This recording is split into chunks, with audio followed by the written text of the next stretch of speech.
Hi guys! So as you can see no, nakabalik na gyud ta diri sa barko guys. Back to reality na punta diri no.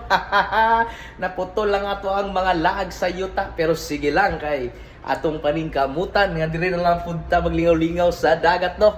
So kagikan sa ako ang pagsampa no, murag 5 days na ko na diri on board.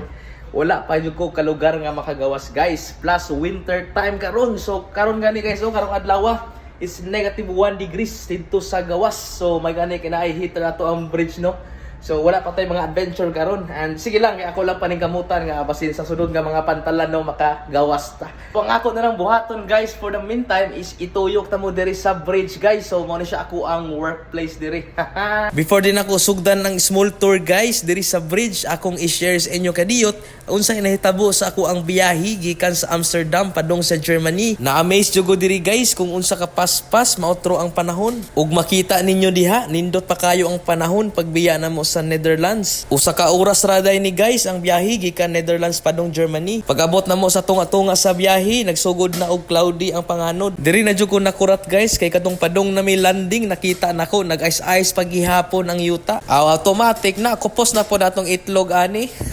Maura ko to guys, share ko lang. Tara, balik na ta sa bridge. Mao to dito guys ang lubutan sa barko no, ang yahang stern part. Hoy, lubutan naman noon. So kani nga design sa barko guys no. First time na ko ani makasuway nga ang amo ang bridge. So muna siya tong bridge no is naa diri sa forward nga part. So ang amo pong mga kwarto guys napo diri sa tubangan. Buot pasabot ana guys ang amo ang mga kwarto, amo ang akomodasyon naa diri sa forward nga part sa barko no. So it means og balod mas lihok siya kay tungod lagi ang hapak sa balod niya lain pod ang galaw diri sa forward nga part. Pero sige lang guys kay maanad ra man ta ani kay kisa may dili maanad anang pila mo kabuan rin no nagpuyo sa barko. Ya dire sa amo ang bridge guys, mao ni ang amo ang computer area no sa mga paperworks dira nako pambuhaton. Yan na po ta entrance diri usa sa gawas. Ya amo ang bridge wing guys, nara diri sa sulod no nakabildo na siya tanan. So it means og magmanyobirada mi nara mi sulod diri guys, di mi mabugnawan. Ya diha mi manglingkod og mag-duty. So muna ato mga equipment ana no, gikan diha padong didto. So muna ato mga equipment diri.